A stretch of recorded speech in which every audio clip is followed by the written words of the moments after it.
Bismillahirrahmanirrahim. Assalamualaikum warahmatullahi wabarakatuh. Alhamdulillah, kita dipertemukan lagi dalam materi pembelajaran biologi. Pada kesempatan kita kali ini, yang akan kita pelajari adalah tentang sistem saraf pusat atau biasa disebut dengan SSP. Itu merupakan lanjutan dari materi sistem koordinasi, yaitu dari sistem saraf pada manusia yang sebelumnya sudah Ibu jelaskan, dan ini merupakan lanjutannya. Oleh karena itu, silahkan kalian untuk mengisi daftar hadir terlebih dahulu di Google Classroom paralel untuk RG dan Google Classroom masing-masing untuk UG. Baik, kita lanjut penjelasannya. Jadi sistem saraf pusat atau biasa disebut dengan SSP meliputi yang pertama adalah otak atau biasa disebut dengan cerebral. Otak ini biasanya dilindungi oleh tengkorak. Kebayang kalau misalkan otak tidak dilindungi oleh tengkorak, apa yang akan terjadi? Ya, otomatis seperti gumpalan daging berarti ya, tidak ada pelindungnya. Dan alhamdulillah Allah menciptakan kita manusia sesempurna mungkin.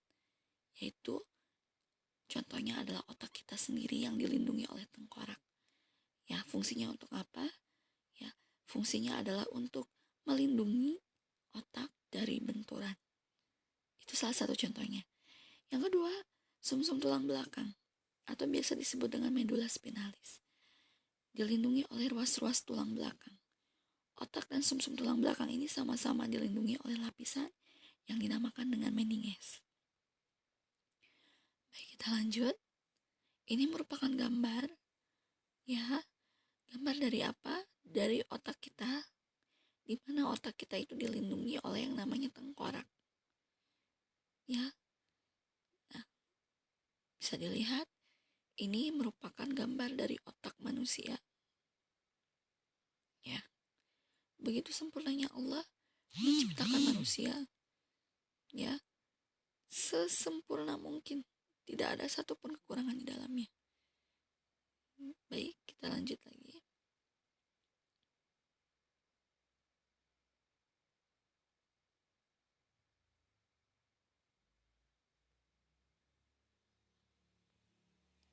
Nah, otak itu dibedakan menjadi dua. Ada yang dinamakan cortex atau bagian luar, dan ada yang dinamakan medula atau bagian dalam. Di dalam cortex atau luar, itu ada istilah substansi abu-abu atau biasa disebut dengan substansi grisea atau badan sel saraf. Tetapi pada medula atau bagian dalam, itu dibedakan menjadi dua. Ada substansi alba, di mana di dalam substansi alba itu ada istilah dendrit dan akson. Bagian-bagian otak, teman-teman bisa dilihat semuanya ke depan. Yang pertama ada cerebrum atau biasa disebut dengan otak besar. Di dalam cerebrum ada istilah-istilah lainnya yang sangat penting untuk otak kita. Yang pertama itu ada frontal lobe. Ini biasa disebut dengan pusat kecerdasan atau biasa disebut dengan intelektual. Yang kedua ada parietal lobe. Ini biasa disebut dengan rasa atau sakit. Kemudian ada istilah occipital lobe. Ini biasa disebut dengan pusat dari penglihatan. Dan yang terakhir ada temporal lobe atau biasa disebut dengan pusat dari pendengaran. Teman-teman bisa dilihat semuanya bagian dari otak berserta keterangannya. Kita mulai dari yang paling bawah sebelah kanan. Ya, sebentar.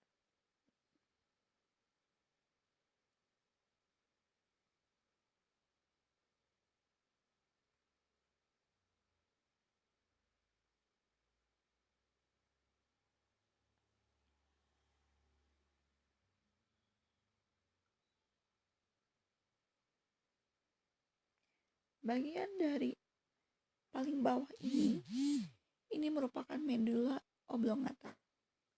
Kemudian yang berwarna biru ini merupakan cerebellum. Kemudian yang bagian sini ini merupakan diencephalon. Kemudian bagian sini merupakan lobus occipitalis.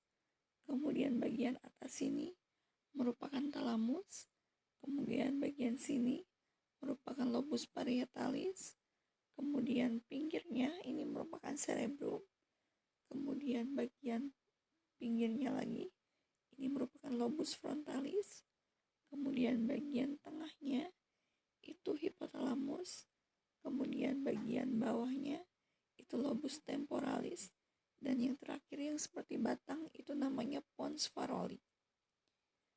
Baik teman-teman, kita lanjut lagi. Yang kedua ada istilah diencephalon atau biasa disebut dengan otak depan. Bagian-bagiannya yang pertama ada talamus. Definisinya ini meneruskan impuls ke otak besar dalam sistem kesadaran atau mengatur suatu gerakan. Yang kedua, di dalam diencephalon itu ada hipotalamus, di mana dia itu berfungsi sebagai pengendali aktivitas sistem saraf otonom, sebagai pusat pengaturan emosi dan pengaruh hormon, juga pusat pengatur suhu, lapar, maupun haus. Yang ketiga ada epitalamus, dia itu sebagai pusat penghasil hormon. Kita lanjut lagi. Nah, ini bagian-bagiannya teman-teman. Bisa dilihat ya. Ada talamus, ada corpus callosum, ada epitalamus, kemudian ada habenular nucleus, ada pineal body, ada cerebellum, ada subthalamus, ada diencephalon, ada pituitary gland, ada optic chiasma, ada hipotalamus, dan terakhir ada interthalamic adhesions. Oke, kita lanjut. Kemudian selanjutnya ada sistem limbik. Ini tuh merupakan cincin struktur otak depan yang mengelilingi otak dan saling berhubungan melalui jalur-jalur neuron yang rumit. Dia itu berfungsi untuk pengaturan emosi, mempertahankan kelangsungan hidup, motivasi, dan belajar. Selanjutnya yang keempat ada mesencephalon atau biasa disebut dengan otak tengah. Ini tuh merupakan bagian otak pendek yang menghubungkan pons dan cerebellum dengan cerebrum, pengatur refleks mata. Kemudian yang kelima ada pons faroli atau biasa disebut dengan jembatan Faril. Ini merupakan penghubung otak besar dengan sumsum tulang belakang, juga penghubung otak kiri dan juga otak kanan.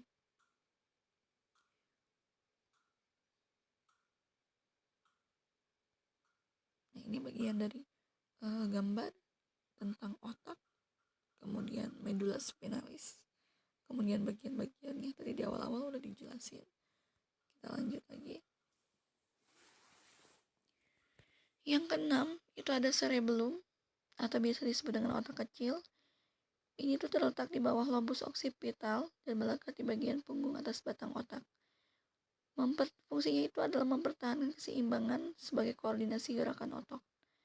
Kemudian yang ketujuh ada medula oblongata. Dia itu berfungsi dalam pengendalian frekuensi denyut jantung atau gerak refleks fisiologis. Kemudian yang kedelapan ada formasi retikuler berupa serabut saraf. Dia itu berfungsi untuk memicu dan mempertahankan kewaspadaan serta kesadaran. Kita lanjut lagi. Penjelasan selanjutnya. Nah, ini cerebellum. Ya. Bagian dari otak. Nah, kita lanjut lagi. Bagian kedua ada medula spinalis atau biasa disebut dengan sumsum tulang belakang. Ini pasti tidak asing buat kalian sebenarnya ya. Kita pernah belajar di bagian struktur dan fungsi jaringan hewan sepintas tentang sumsum tulang belakang. Jadi sumsum tulang belakang ini berbentuk silinder langsing yang memanjang dari batang otak medula oblongata hingga ruas kedua tulang pinggang. Fungsinya itu mengatur berbagai aktivitas refleks dalam tubuh. Nah, bisa dilihat oleh teman-teman semuanya, ini merupakan bagian dari sumsum tulang belakang atau biasa disebut dengan medula spinalis. Dan kalau misalkan kita bedah di dalamnya, itu terdapat bagian-bagian lagi. Yang pertama ada materi kelabu, kemudian yang kedua ada materi putih, yang ketiga ada dorsal, yang keempat ada ganglion tulang, kemudian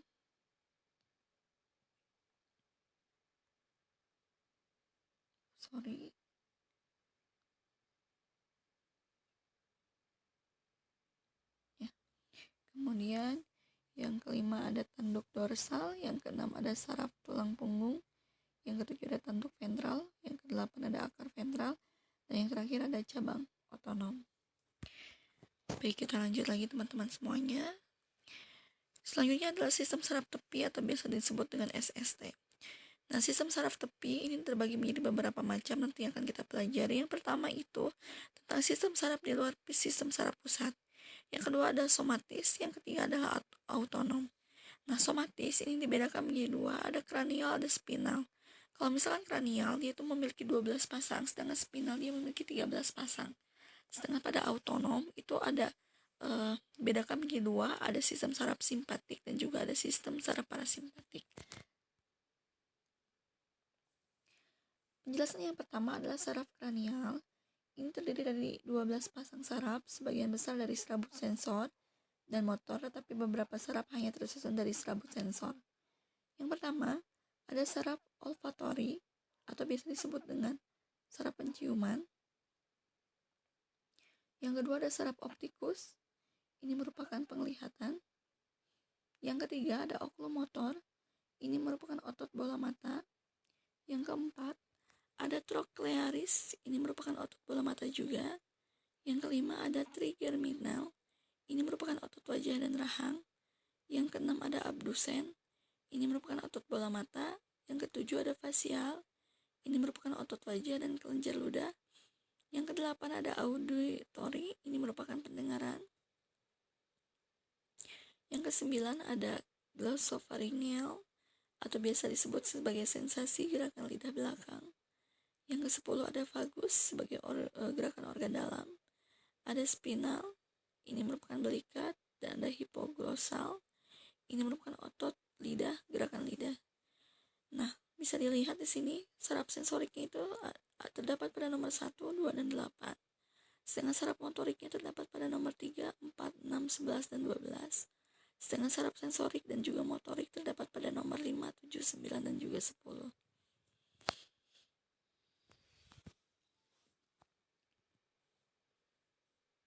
Selanjutnya adalah saraf spinal, saraf yang keluar dari tulang belakang. Ini terdiri dari 31 pasang saraf.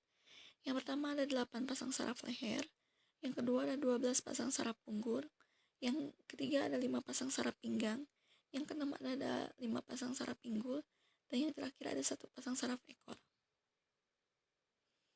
Nah, sistem saraf eferen atau otonom, penjelasannya saraf otonom ini bekerja secara tidak sadar karena satu, sistem sebagai kategori sistem saraf simpatis, yaitu serat saraf simpatis berasal dari segmen toraks dan lumbar medula spinalis.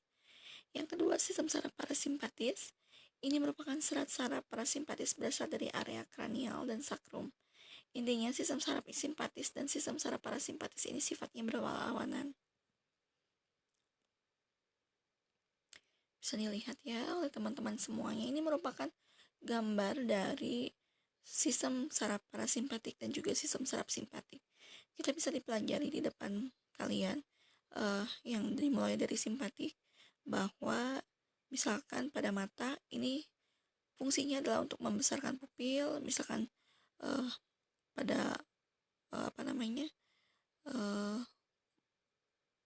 aliran ludah ya, ini berarti pada sistem pencernaan untuk menghambat aliran ludah, kemudian mempercepat detak jantung, kemudian mengerutkan bronkus, menghambat peristaltis dan sekresi, kemudian menstimulus perubahan glikogen ke glukosa, kemudian sebagai sekresi adrenalin dan noradrenalin, kemudian menghambat kontraksi anung kemih, itu yang termasuk ke dalam simpatik. Sedangkan yang termasuk ke dalam parasimpatik mengecilkan pupil, menstimulasi aliran ludah, kemudian memperlambat detak jantung, kemudian membesarkan bronkus, menstimulus peristaltis dan sekresi, kemudian menstimulus pelepasan bilus, kemudian mengerutkan kandung kemih. Jadi tadi di penjelasan sebelumnya udah dijelaskan bahwa simpatik dan parasimpatik itu dari segi penjelasannya saling berlawanan.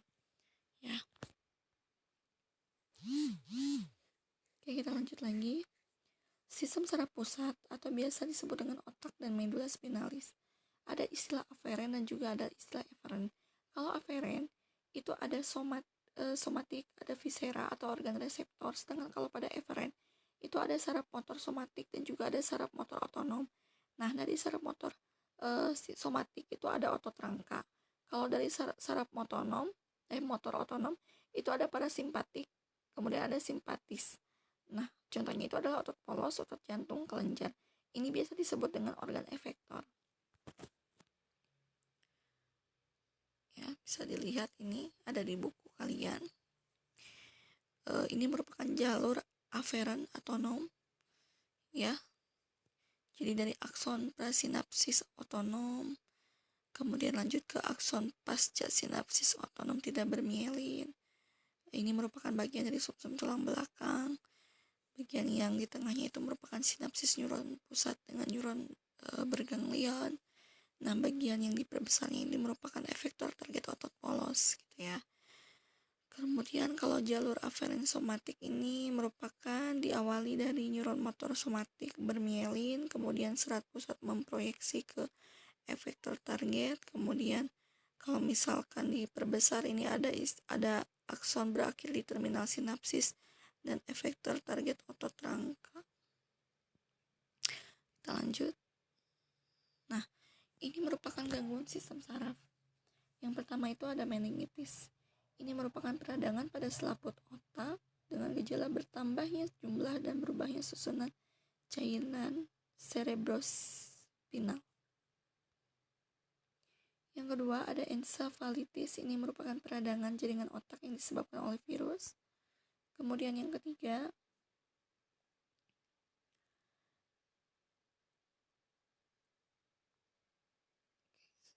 sebelumnya kelewat berarti ya. Kemudian yang ketiga, yang selanjutnya itu ada rasa baal dan kesemutan. Ini biasanya gangguan pada sistem saraf sensor disebabkan tertutupnya aliran darah, gangguan metabolisme atau kekurangan vitamin neurotropik itu B1, B6 dan juga B12. Kemudian yang kelima ada epilepsi atau biasa disebut dengan ayan. Ini merupakan penyakit daraf yang menimbulkan penyakit saraf, yang menimbulkan serangan mendadak berulang-ulang tidak beralasan atau jol-jol step gitu ya, disebabkan oleh cedera.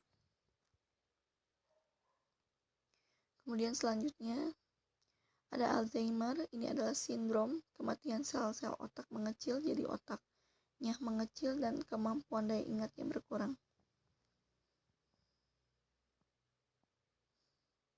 Kemudian selanjutnya ada geger otak.